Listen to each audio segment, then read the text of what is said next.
Eu tenho que pegar meu chofé. Mas sai 10 para as 7 só o meu trem. Glória! Quem está feliz com o Senhor, diga amém. Não vai faltar o óleo da unção sobre a nossa vida, nem vai faltar o vinho da alegria. Amém, amados? Nenhum mal vai nos atingir. Glórias ao Senhor. Efésios capítulo 4, no versículo 25. As ordens negativas em contrastes com as ordens positivas. Nós estamos falando sobre a maneira de viver da igreja. Olha aqui algumas coisas. Paulo vai dizer aquilo que não cabe mais na vida de um discípulo. Você é discípulo do Senhor? Você é igreja do Senhor? Pois bem, algumas posições que você tem no mundo espiritual, mas algumas posturas que você tem que manter no mundo físico. Não espiritualize tudo. Paulo vai dizer de algumas coisas que não cabe mais a nós. Olha o que é que ele vai falar no versículo 25 até o versículo 32. Eu quero tocar nestes pontos hoje. Eu vou ler do versículo 25 até o 32, depois nós ressaltamos os principais pontos. Diz assim a palavra do Senhor: pelo que deixai a mentira e falai a verdade, cada um com o seu próximo, pois somos membros uns dos outros. Irai-vos e não pequeis. Não se ponha o sol sobre a vossa ira. Não deis lugar ao diabo. Aquele que furtava não furte mais, antes trabalhe, fazendo com as mãos o que é bom, para que tenha o que repartir com o necessitado. Não saia da vossa boca nenhuma palavra torpe, mas só a que for boa para promover a edificação, conforme a necessidade, para que beneficie aos que a ouvem. E não entristeçais o Espírito Santo de Deus, no qual fostes selados para o dia da redenção. Toda amargura, ira e cólera, e gritaria e blasfêmia, e toda malícia, sejam retiradas de entre vós. Antes, sede uns para com os outros benignos, compassivos, perdoando-vos uns aos outros, como também Deus vos perdoou em Cristo Jesus. Pai, é a tua palavra. Fala aos nossos corações nesta tarde. Ministra as tuas verdades em nós, e que elas criem raízes profundas em nós, Senhor, para a glória do teu nome, em nome de Jesus, Senhor. Amém, amém e amém. Mentira, diga mentira. Mentira. Primeira coisa que Paulo vai trazer aqui é a mentira. Deixa eu dizer um negócio para vocês. O pai da mentira continua sendo o diabo. João capítulo 8, versículo 44, diz que ele é mentiroso e pai da mentira. É interessante nós vermos uma coisa. Deixa a sua Bíblia aí aberta em Efésios. Eu não vou pedir para você ler para a gente ganhar tempo. Fica aí em Efésios mesmo. Atos dos Apóstolos, no capítulo 5, a partir do versículo 1. E se você ler do versículo 1 até o versículo 11, do capítulo 5 de Atos, você vai descobrir que o primeiro pecado julgado dentro da igreja foi o pecado da mentira. Primeira coisa que os apóstolos tiveram que bater de frente na igreja foi a mentira. E foi o primeiro choque que gerou temor em toda a igreja, foi quando a mentira foi julgada. Lembram de Ananias e Safira? O que aconteceu ali? Quando veio o Espírito Santo no dia de Pentecostes, 3.000 pessoas se converteram. Mas eles não eram de Jerusalém. Eles eram partos, alamitas, da Mesopotâmia, da Panfilha, da Capadócia, do Egito. E os apóstolos e os irmãos da igreja de Jerusalém, eles tinham certeza de que Jesus ia voltar naqueles dias. Quando aquela multidão se converteu, eles estavam em Jerusalém, com os apóstolos do Senhor e cheios do Espírito Santo. Sabe o que foi que aconteceu? Ninguém voltou para a sua terra. Eles disseram: a gente vai voltar para lá para quê? Vamos ficar aqui, esperando o Senhor voltar, porque eles estavam esperando Jesus voltar naqueles dias. E aí surge um problema. O que nós vamos fazer com esse povo? 3.000 povos para dar de comer, casa para morar, toda essa necessidade desse povo. O que acontece com a igreja? Os irmãos que tinham propriedades começam a vender suas propriedades, trazer o dinheiro e colocar aos pés dos apóstolos. Lembram dessa história? Está lá em Atos? Eles vendiam o que tinha, traziam e colocavam aos pés dos apóstolos. Para quê? Para suprir a necessidade daqueles irmãos que não voltaram para a sua terra de origem. Aí tinha 2 gaiatos. Nunca invente de fazer aquilo que você vê os outros fazerem, por mais bonito que seja, se Deus não te mandou fazer aquilo. Deus não trabalha por necessidades, Deus trabalha por propósito. Não é porque você está fazendo e é lindo e digno de aplauso que eu tenho que fazer também. Deus não me mandou fazer. Amém, igreja? Amém. Eu lembro de uma vez que eu pregando no Brasil, e eu falei sobre a necessidade que a igreja tinha de atender o pobre, o órfão e a viúva. E uma irmãzinha foi tão movida pela palavra, passou na rua, um menino veio pedindo esmola no semáforo, ela pegou e não deu apenas uma esmola, botou o menino no carro e levou para casa, porque ela estava movida pela mensagem. De noite, o menino acordou, roubou tudo que a mulher tinha e vazou. E ela veio brava no outro dia para mim: pastor, eu fiz. Eu disse: Deus te mandou. Não, mas eu achei que... Nem toda necessidade é um sinal de que Deus está te mandando fazer. E com isso nós trazemos pesos para a nossa vida que são totalmente desnecessários. E com isso nós nos envolvemos em coisas que são desnecessárias. Todo mundo estava sendo movido pelo Espírito a vender tudo o que tinha e trazer e colocar aos pés dos apóstolos. Ananias e Safira entram numa onda e quer fazer porque ele não quer ficar de fora. E eles tinham uma fazenda e eles vendem a fazenda. Só que quando chegou o puto de dinheiro, que os dois olharam e disseram: é muito. Não é assim que acontece muitas vezes com a gente, né? Então a gente ganha 100 contos por semana, a gente dá 10 contos sofridos de dízimo com alegria, pedindo a Deus: prospera, Senhor, e Deus prospera. Aí, em vez de você ganhar 100 contos, o teu dízimo passa a ser 100 contos. Aí você diz assim: é muito. Vou dar tudo isso. Não é não? Aí a gente ora assim: Senhor, volta o irmãozinho por 100 contos por semana, porque ele era fiel na época, né? Tem gente que tem que ficar pobre, né? Porque não consegue administrar muito. Não é verdade? Aí o que acontece com a Ananias e Safira? Quando vê o dinheiro, os dois entram em acordo dentro de casa. E diz assim: vamos dizer que foi por tanto. Não precisa dizer que foi esse valor tanto. Quando eles entregam aquilo que Deus não pediu, mas eles se meteram na história. Olha aí, a invenção de fazer o que Deus não mandou, já produz um outro problema: a mentira. O apóstolo Pedro, quando pega aquilo, o Espírito Santo diz assim: tem uma mentira por trás disso. Pedro chama Ananias, vocês conhecem a história, e pergunta: por quanto tu vendesse a terra, a fazenda? Foi tanto. Ele disse: por que tu mentisse contra o Espírito de Deus? E olha que coisa tremenda, né? Que eles mentiram para Pedro. Mas Pedro disse que a mentira contra ele foi uma mentira contra o Espírito. Aí ele disse: a fazenda estando contigo não era tua? Em outras palavras, Deus te pediu? Para que tu inventasse se Deus não te pediu? E tu inventasse e mentes. Vai morrer. Pá! Chama os cabas para enterrá-lo. Aí ele quer limpar a coisa. Mentira, irmão. O que Pedro está lidando com? Uma mentira. O problema aí não é de dinheiro. O problema aí é de mentira. Pedro chama Safira: por quanto foi que teu marido vendeu a terra? E ela diz o valor exato que Ananias tinha dito. Ela diz: por que vocês entraram num acordo dentro de casa para mentir? Está ali os pés dos que enterraram teu marido, estão prontos para enterrar tu também. Pá! Mais um defunto. E a Bíblia diz que houve temor em todos. Também.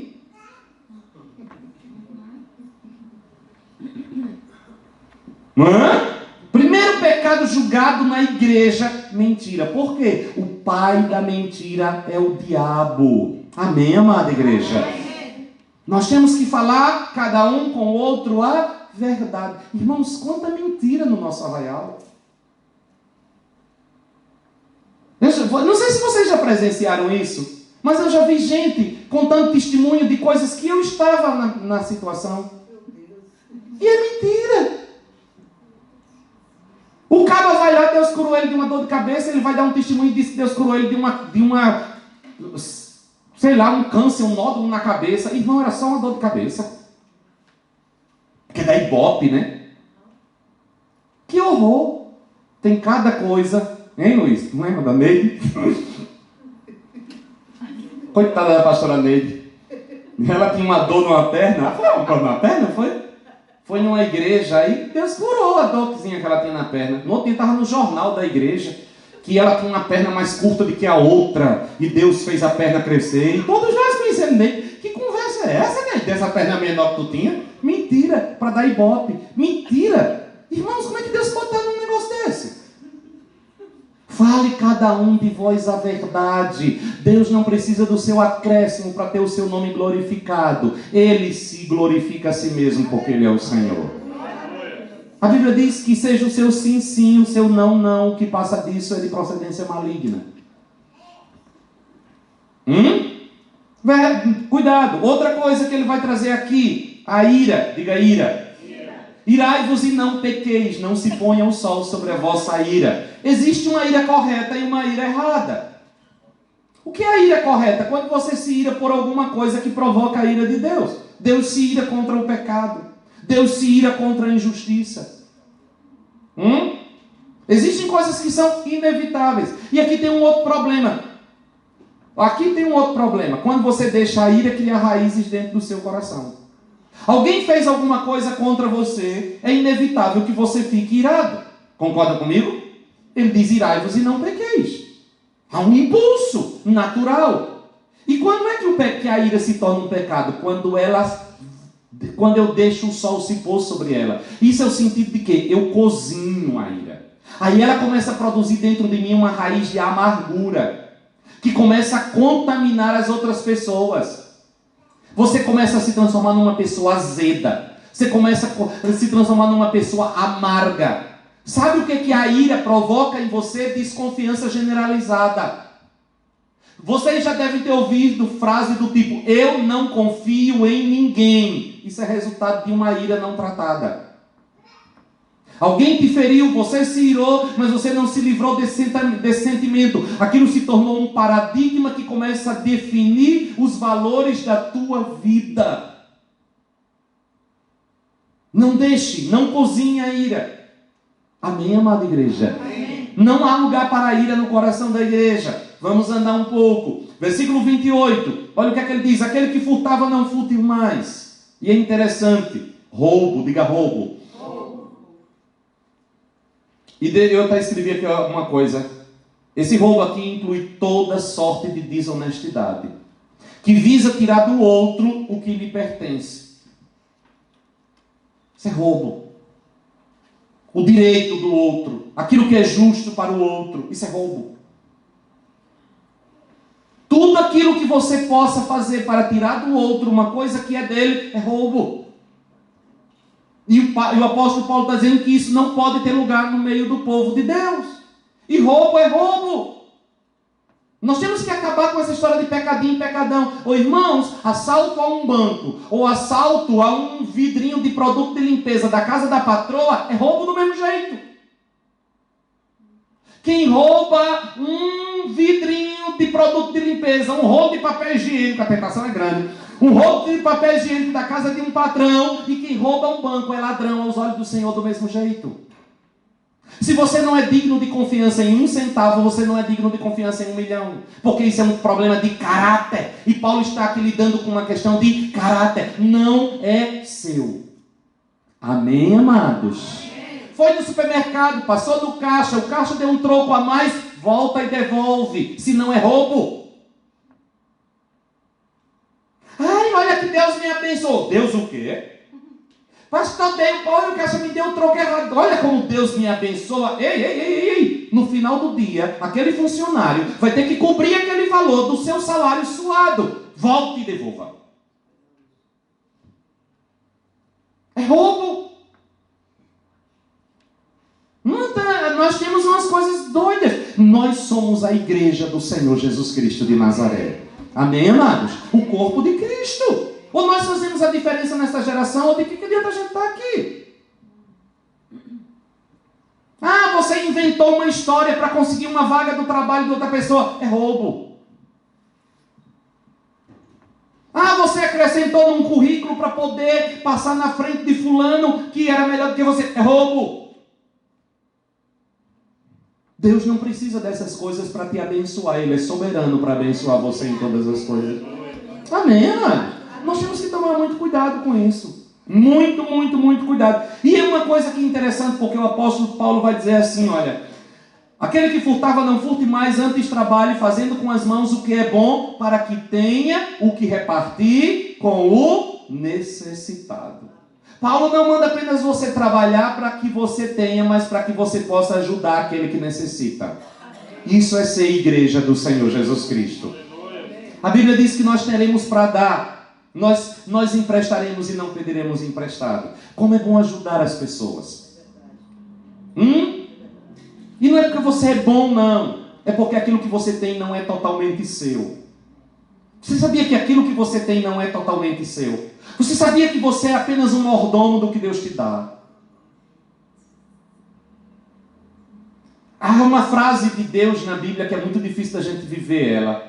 A primeira declaração que Deus percebe na vida do homem: não é bom que ele viva só. E nós somos tendenciosos a querer viver no sós o tempo inteiro. Todas as vezes que você acha que tudo aquilo que você tem, tudo aquilo que chega nas suas mãos é simplesmente para você, você está dizendo que Deus estava errado. Porque na hora que eu entendo que não é bom que eu esteja só, eu entendo o conceito de partilha. Eu entendo o conceito do outro, da necessidade do outro, do ajudar o outro, do socorrer o outro.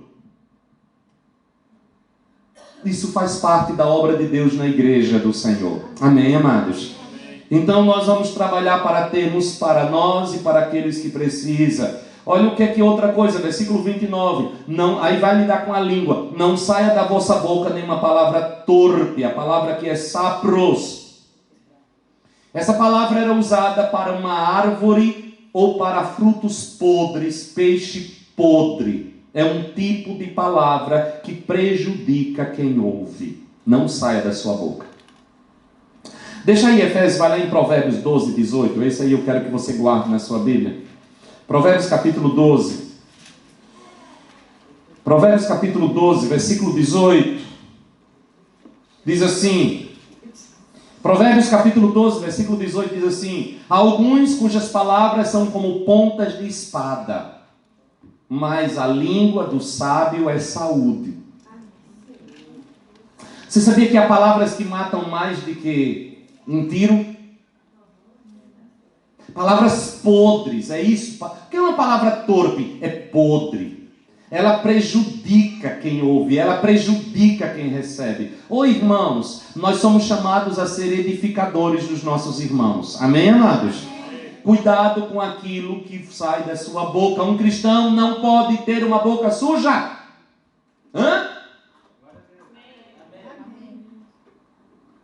Cuidado com as suas brincadeiras, cuidado com os seus gracejos, cuidado com as suas piadas. Mudou o coração, mudou a linguagem.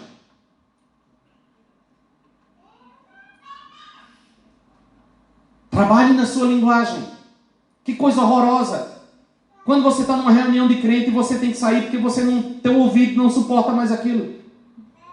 Gracejos com dupla intenção, muda a tua linguagem, meu irmão. A Bíblia diz que nós daremos contas a Deus de toda palavra frívola que saiu da nossa boca. No dia do juízo, todas as palavras que saíram da nossa boca voltarão contra nós. A Bíblia diz que pelas nossas palavras nós seremos julgados. Guarda a tua língua, guarda a tua boca, muda a tua linguagem. A Bíblia diz que as nossas palavras nos enredam. Elas criam laços contra nós, se voltam contra nós. Que horror! Já pensou no dia do juízo? Você diante do trono de Deus e Deus trazer todas as palavras que saíram da sua boca, impensada, na frente de todo mundo. Diga misericórdia. Cuidado! Palavras têm poder, palavras são sementes, palavras não voltam vazias, palavras se reproduzem. A Bíblia diz que como maçãs de ouro em salva de prata é a palavra dita na hora certa. Tua palavra pode matar alguém, teu comentário pode matar uma pessoa. Se você não tem uma coisa boa para falar, cale-se. Se você não pode liberar coisas boas, não diz nada. Tem gente na minha terra que diz que é correio da má notícia. Existe um provérbio horroroso, né? Notícia ruim chega logo. Isso é horroroso, né? Significa que as pessoas têm mais prazer em levar adiante uma notícia ruim do que uma boa. Mas a Bíblia diz que nós somos anunciadores de boas novas. Mas como que você pode da mesma fonte sair água doce e salgada? Do jeito que você é apressado para levar a notícia do Evangelho, espero que seja, você é apressado para levar adiante uma notícia ruim acerca de alguém. Isso é a marca dessa geração. Sabe por que existe tanta fake news? Sabe por que os jornais, os telejornais sangrentos estão aí em alta? Porque é esse tipo de notícia que vende. Esse tipo de notícia que dá ibope. As pessoas gostam de ouvir. Que horror! Você para na frente da televisão e é assim, mataram tanto, morreu tanto. Até parece que você tem uma empresa funerária que está vendendo caixão agora para defunto. É um horror. No Brasil ninguém consegue assistir um jornal de tanta morte. Eu nunca vi um repórter eu vejo um repórter na porta de delegacia o tempo inteiro dizendo quantas pessoas morreram naquele dia. Eu nunca vi um repórter na frente de uma maternidade dizendo dizendo, nasceu 10 meninos, 5 loirinhos, um neguinho, 8 outro puxado, a mãe está bem. Eu nunca vi, porque ninguém para assistir isso. Nós viciamos os nossos ouvidos em receber notícias ruins e, por consequências, nós viciamos a nossa língua em levar adiante notícia ruim. Cuidado com as palavras da tua boca. Cuidado com os comentários que você faz. Fé edifica. Edifica, aquilo edifica. Hã? Vamos mudar nossa linguagem. Amém, amado? Amém. Tem tanto exemplo que eu poderia dar aqui. Vocês já sabem que eu gosto de uns exemplos, né? Mas o tempo não dá para dar os exemplos bons. Tem coisas que você viu, percebeu em alguém, guarde para você.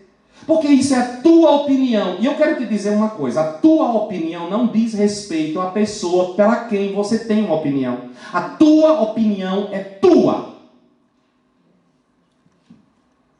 Ai, como a Maria está gorda. Guarde para você.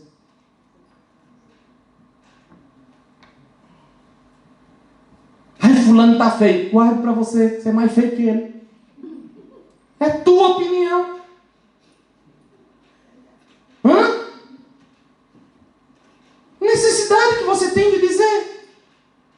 E você que ouve a opinião, cura a sua alma. Para você olhar com aquele olhar assim, de dizer assim, o que você tem a ver com a minha vida? Na cara da pessoa. Eu adoro dar um gelo assim. E não deixar que a sua vida seja pautada pela opinião dos outros. Deixa eu dizer uma coisa que eu tenho dito milhares de vezes. Não importa se é bom ou se é ruim. O que outras pessoas pensam de você não passa de uma opinião. Quem define você é Deus e a sua palavra. Amém. Glória a Deus. O que é que Deus diz? Eu lembro quando eu fui para a faculdade, fazer faculdade em São Paulo, só essa. Faculdade de Administração. E eu fui fazer numa dessas universidades de classe média para média alta em São Paulo. Estava no auge na época. Todo mundo dizia assim, mas você tem coragem, você é nordestino e crente. Vão tirar o teu couro. Mas menino, fala um negócio que não pegou. O tal do bully, que na minha terra bully é de botar café. O tal desse bully, ele é igual apelido, gente. Só pega se você der onda.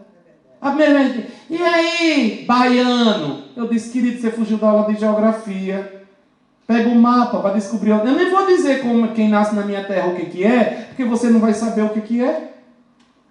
Aí todo mundo deu risada do camarada. Nunca mais ele me chamou de baiano.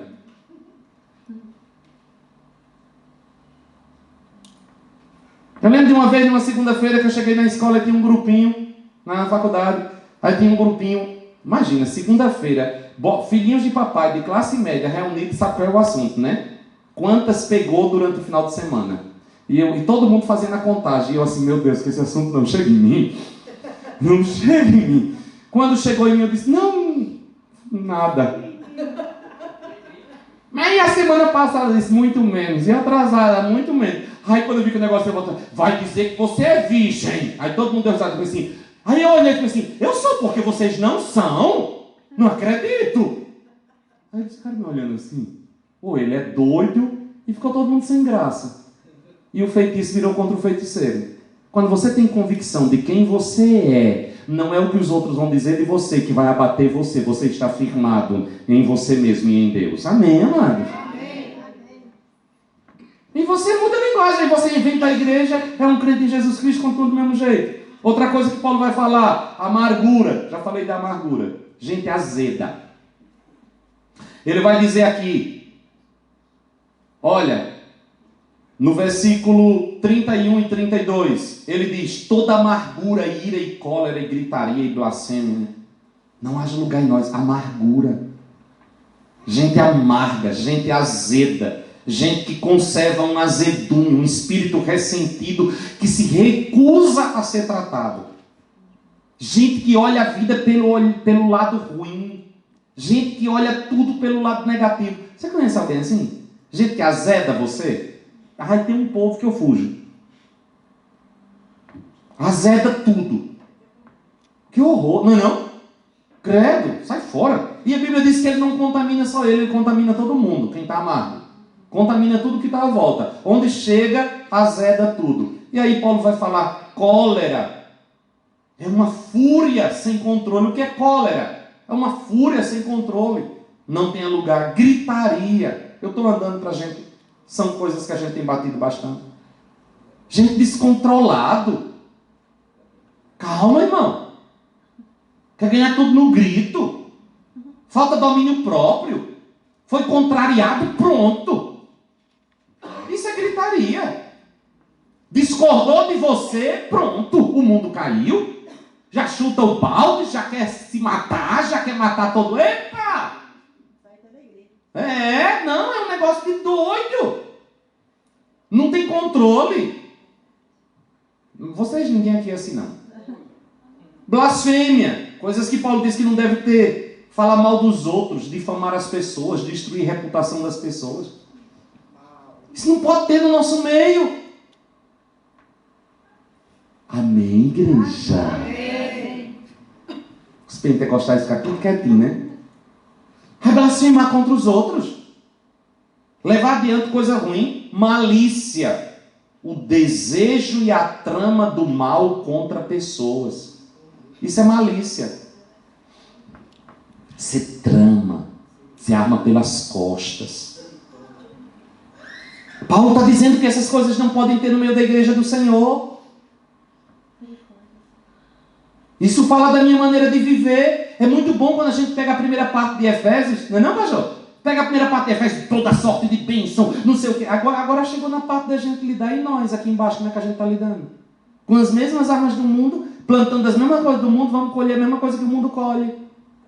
Vivemos do mesmo jeito. Saímos daqui, cantamos e batemos palma, falamos em línguas e profetizamos. Saímos daqui, vamos viver, infernizar a vida dos outros. Tramando, levando fofoca. Que triste, que triste. Quando chega assim no nosso vídeo, ai, fulano, gente do mundo dizendo, falaram mal de mim, me caluniaram, não sei o quê. Fulano da igreja, que coisa horrorosa. Não é horroroso? Que triste. Que saia todas as fofocas do mundo na cidade de Bristol, mas nunca pela boca de um crente em Jesus Cristo. Amém, amados? Chegou até você, morre. Chegou nos teus ouvidos, acabou ali. Não usa teu tempo precioso para ligar para alguém para estar falando mal, prejudicar, tentar destruir a reputação. Isso é diabólico, isso é mesquinho, isso é baixo, isso é pequeno. E você é muito maior do que isso. Você é um discípulo de Jesus Cristo. Você é a morada do Espírito Santo de Deus. Como é que eu vou viver, pastor? De maneira digna. Essas atitudes devem ser substituídas por uma vida pautada nos valores de Deus. Como é que eu vou viver? Linguagem santa. Edifica. Eu gosto muito de uma coisa, Filipenses 4:8. Quando eu digo que é o filtro que governa a minha mente. Tudo que é verdadeiro, tudo que é puro, tudo que é honesto, tudo que é de boa fama. Se alguma virtude há, se algum louvor existe, seja isso que ocupa o vosso pensamento. O que é que eu ganho em levar adiante isso? Nada. O que é que isso diz respeito a mim? Nada.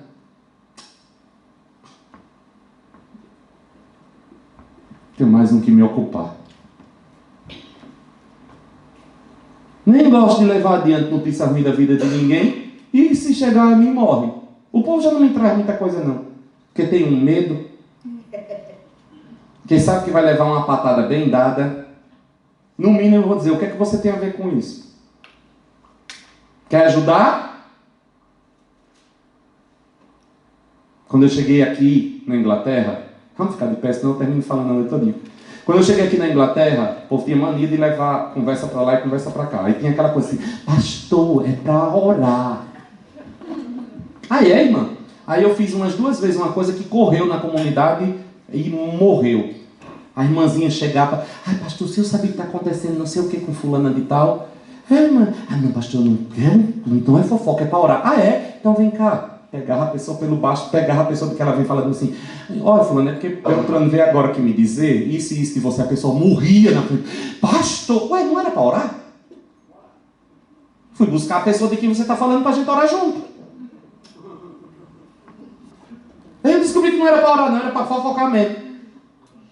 Quando surgiu a notícia, aí todo mundo, não conta não.